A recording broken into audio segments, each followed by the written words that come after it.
The war zone of Krythos, for it was a nightmare of fire, smoke, and twisted metal. Alien forces from the Vrath Dominion had established a forward base, launching relentless strikes on the human-led coalition. The Dominion soldiers, towering and multi-limbed, moved with precision, their energy weapons cutting down anyone who dared approach. Morale among human units was low. The enemy's dominance seemed absolute. High above the battlefield, General Cale Rhine surveyed the situation. Reports indicated heavy casualties, collapsing fortifications, and dwindling supply lines. But Cale, a strategist hardened by decades of frontier warfare, had one ace left: the Old Deathworld Battalion. The soldiers of the Old Deathworlds were infamous across human-colonized space. Born and raised on planets so hostile that normal humans would perish within hours, these veterans had survived environments of extreme heat, toxic atmospheres, gravity that crushed bones, and predators evolved for killing. Their combat experience was unmatched, their resilience legendary. Few thought they would ever be deployed, believing the war zone too volatile for conventional human units, but Cale knew better. At Cale's command, massive dropships descended through Krythos' IV's storm-choked skies. The alien sentries on the ground reacted too slowly.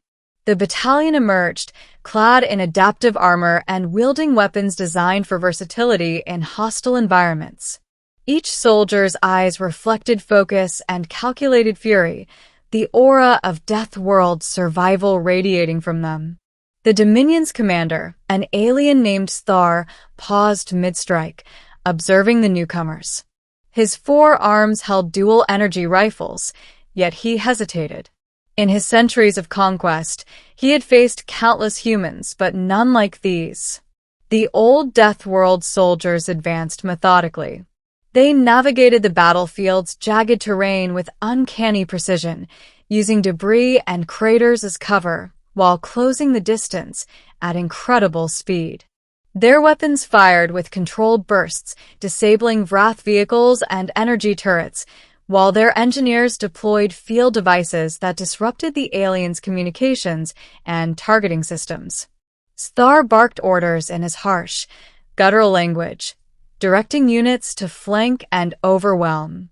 But the Old Deathworld soldiers anticipated each maneuver, exploiting weaknesses that only veterans of extreme survival could recognize. Ambushes set by alien scouts were countered before they could act. Energy traps were neutralized with improvised devices fashioned from human ingenuity and field experience. The humans' assault was brutal but calculated. Soldiers born on Deathworlds endured conditions that sapped lesser beings, giving them the stamina to press the attack relentlessly. Where the Dominion expected chaos and panic, they found precision, discipline, and an uncanny synergy among the Old Deathworld units. Thara's shock grew as the battalion closed in. One human, known only as Cale's Wraith, scaled a burning outpost, neutralized the energy core powering alien defenses, and disappeared into the smoke without a trace. Another squad infiltrated a Vrath bunker, using environmental hazards against them: acid pools, jagged rock formations, and unstable ground, turning the aliens' fortifications into death traps. By midday, the tide of battle had turned. Dominion forces, once confident, now faltered under relentless, adaptive human pressure. Soldiers fought with desperation, but every advance was met with precise counterattacks, their strategies anticipated and outmaneuvered. The Old Deathworld soldiers' reputation, long whispered among humans and enemies alike, became terrifyingly real. Amidst the chaos, General Cale coordinated reinforcements, ensuring supply lines remained secure and wounded soldiers were evacuated efficiently. He observed with satisfaction as the veterans pushed the Dominion back, their efficiency bordering on the supernatural.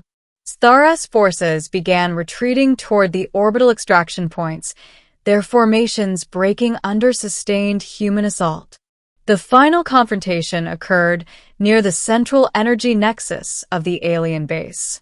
Star attempted a desperate counterattack, leading a battalion of elite guards against the old Deathworld soldiers.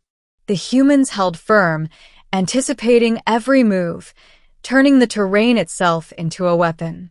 Explosions and plasma blasts erupted, but the veterans advanced with controlled fury, disabling alien weapons one by one. At last, Star stood alone, cornered amidst the wreckage of his once pristine base. The lead old Deathworld soldier, silent and imposing, approached. Without hesitation, Star dropped his weapons, signaling surrender. His shock was palpable. These humans had not only survived the battlefield but dominated it, using tactics, endurance, and raw experience that no alien army could anticipate. With the Dominion retreating, General Kale addressed his battalion. Today, the galaxy has seen what survival, experience, and courage can achieve. These soldiers have shown that even in the deadliest conditions, humans endure, and they strike with precision no one can match. The battlefield, though scarred and smoking, was a testament to human resilience.